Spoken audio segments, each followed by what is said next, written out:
last time that you picked up the phone to call somebody? Now, when was the last time that you sent a text message? Was it 5 minutes ago?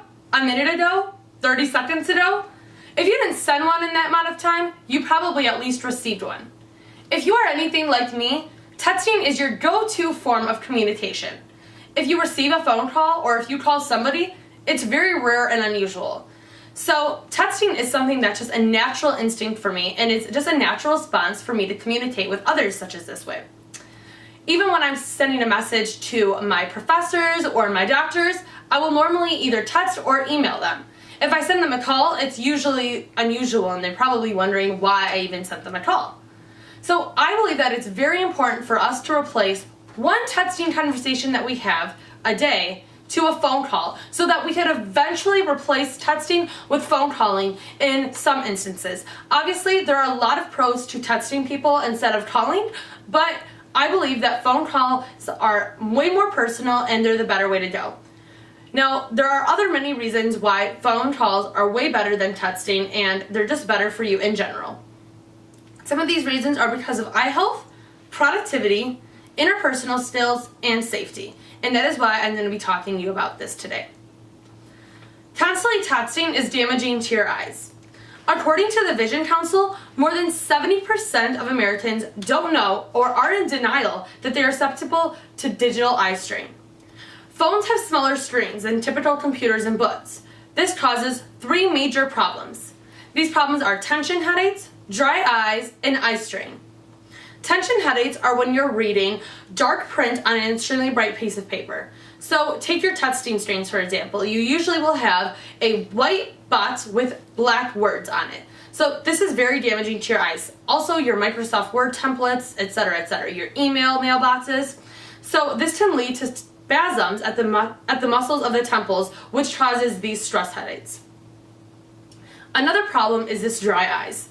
Now, dry eyes are caused when blinking rate slows down when you're looking at things that are close to you. So when you're texting, you're usually holding up your phone very close to your face, and you're not keeping it far away or else you can't see the words. So basically, the tears will evaporate more quickly than when you're blinking more frequently. Another issue is this eye strain, because when the words are really small on your texting screen, then you are going to be straining your eyes and then eventually getting a headache or worsening your vision altogether. Another problem I believe that is caused by texting is sleep.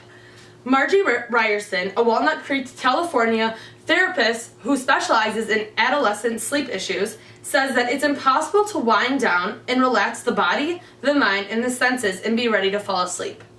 So when you're texting every night when you're in your bed, your body does not know that it's time to sleep. They just continue to think that it's, time to text or time to play on your phone. So the bed should be a sacred place where you just sleep and do not use your phone to text and have conversations with your friends.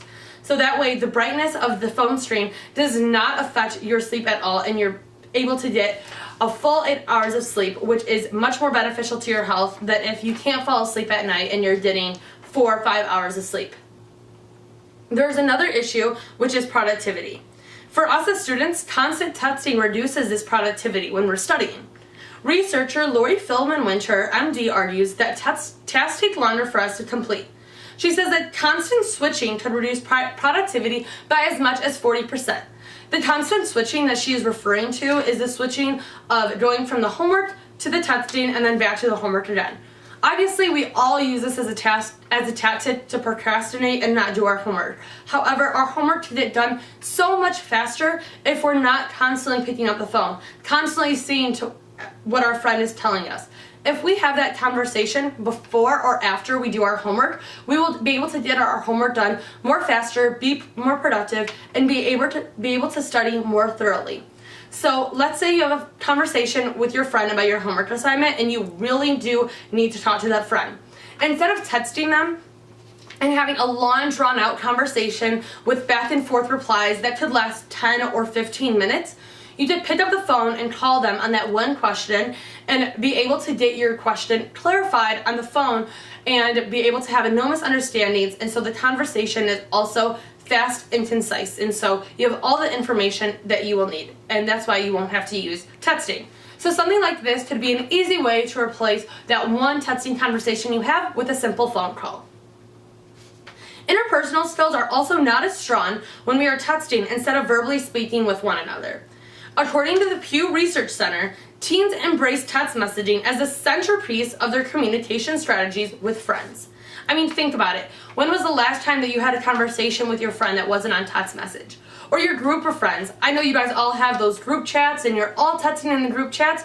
Well, this is also very bad for your interpersonal skills because you are never verbally communicating with those friends.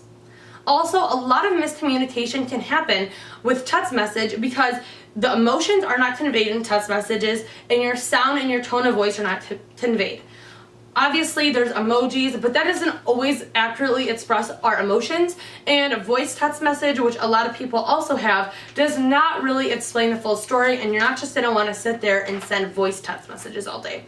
So if you have a conversation with your friend, and let's say you're arguing over text message, odds are words are going to get miscommunicated, and the fight is going to end up continuing longer than you expected because somebody miscommunicated something that you said, because there is no voice fluctuation and there is no emotion in the text messages that you're sending.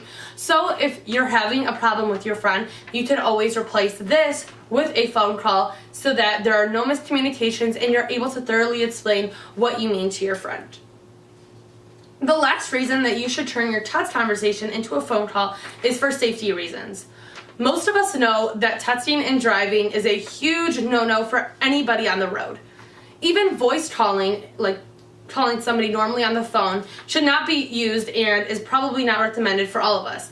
However, if it's necessary that you do have to call somebody, it's way better to call somebody than to text somebody. The Virginia Tech Transportation found that text messaging creates a crash risk 23 times worse than driving while not distracted. If your eyes are not on the road and they're like this, you are probably more likely to get in a crash than somebody who is simply just holding the phone to their ear and driving normally. Now, most cars are being equipped with Bluetooth technology, meaning that your phone can be connected to your car so that the phone, it's basically the call is happening over the Bluetooth of your car, and you're able to not even hold onto your phone, and you can just hold onto the wheel and have the conversation as if that person was in the car. So there's so many ways that that technology has made it easier for us to use phone calls instead of text messaging in the car.